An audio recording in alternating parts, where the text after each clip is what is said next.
Halo adik-adik, kenalin nih, nama kakak Novi, panggil aja Kak Novi. Di sini Kak Novi mau menceritakan dongeng yang berjudul Kisah Nasi yang Menangis. Yuk simak gimana cerita dari Kak Novi. Di sebuah desa yang indah, terdapat gadis yang cantik, lucu, dan juga periang tinggal bersama ibunya yang bernama Cika. Saat Cika sedang bermain bersama teman-temannya, Cika dipanggil oleh ibunya. Cika, ayo makan dulu. Cika pun menjawab, iya Mama, tunggu sebentar. Cika mau mencuci tangan dulu. Jadi adik-adik sudah tahu belum gimana tata cara mencuci tangan yang baik dan benar? Kalau belum, nih Kak Novi kasih tahu. Pertama, nyalakan dulu keran airnya. Kedua, kita ambil sabunnya, lalu kita gosok sampai berbusa.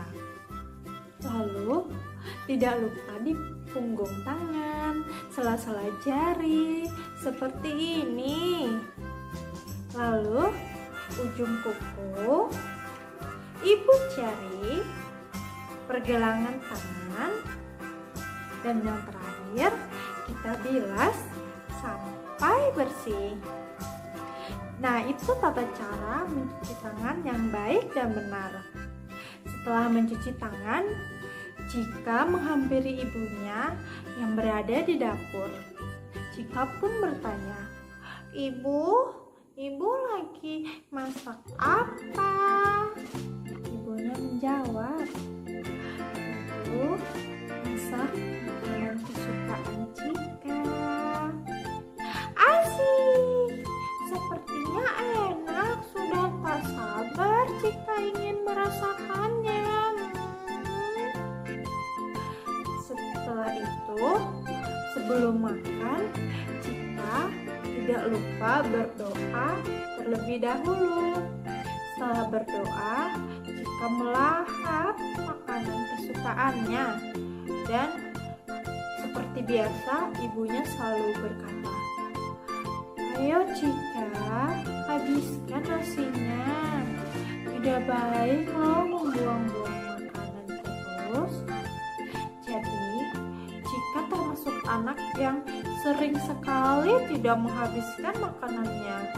Walaupun itu makanan kesukaan Cika, Cika sering tidak menghabiskannya.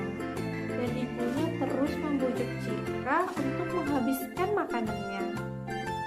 Tidak, Ibu. Cika sudah kenyang. Cika tidak mau menghabiskannya. Ibunya menjawab, ya sudah. Kalau Cika merasa sudah kenyang, sana Cika pergi tidur dulu. Dan lain kali jangan diulangin ya, tidak menghabiskan makanannya. Iya Ibu.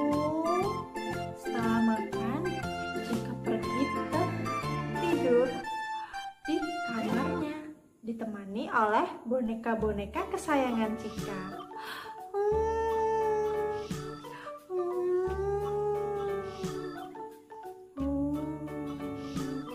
Dan tidak lama, Cika merasa haus dan dia pergi ke dapur. Namun, setelah sampai di dapur, Cika mendengar tangisan.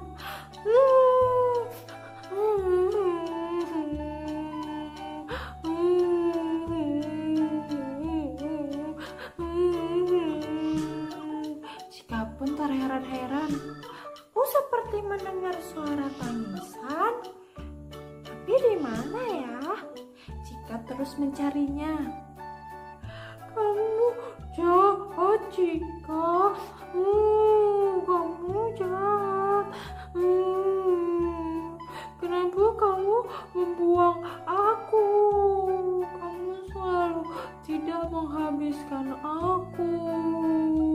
Padahal di luar sana masih banyak yang membutuhkan aku. Dan masih banyak yang kelaparan. Ternyata suara itu berasal dari suara Nasi yang sedang menangis. Nasi yang dibuang oleh Cika dan tidak dihabiskannya. Dan Cika terus memperhatikan nasi itu. Kamu kenapa jahat sekali, Cika? Kalau Cika tidak suka sama aku, Cika tidak boleh memakan aku lagi. Aku tidak mau berada di rumah ini lagi.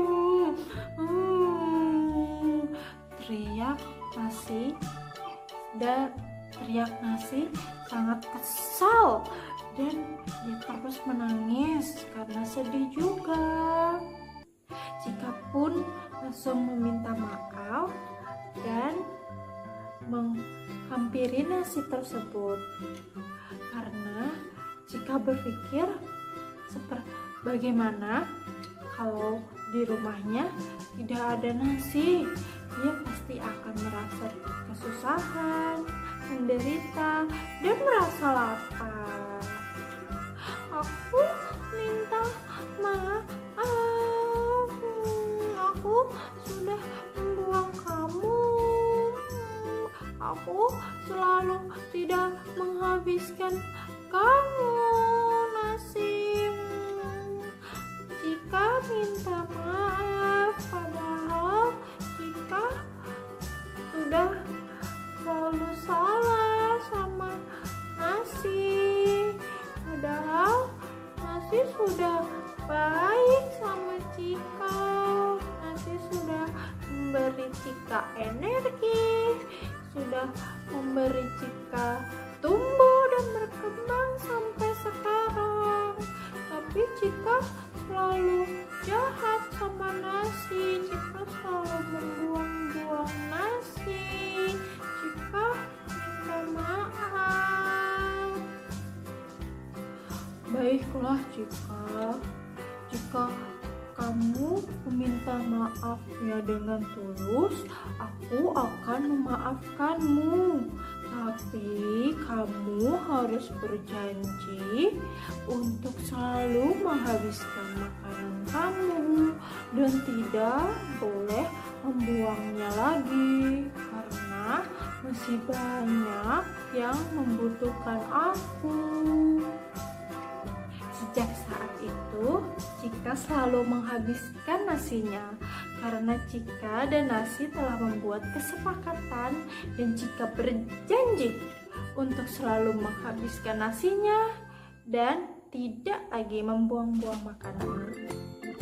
Jadi adik-adik, pesan moral yang terdapat dalam dongeng yang Kak Novi bacakan ini adalah kita harus selalu bersyukur dan kita harus menghabiskan makanan yang kita makan dan tidak boleh membuang-buangnya karena masih banyak di luar sana yang membutuhkan makanan dan kita harus selalu bersyukur karena kita masih menikmatinya.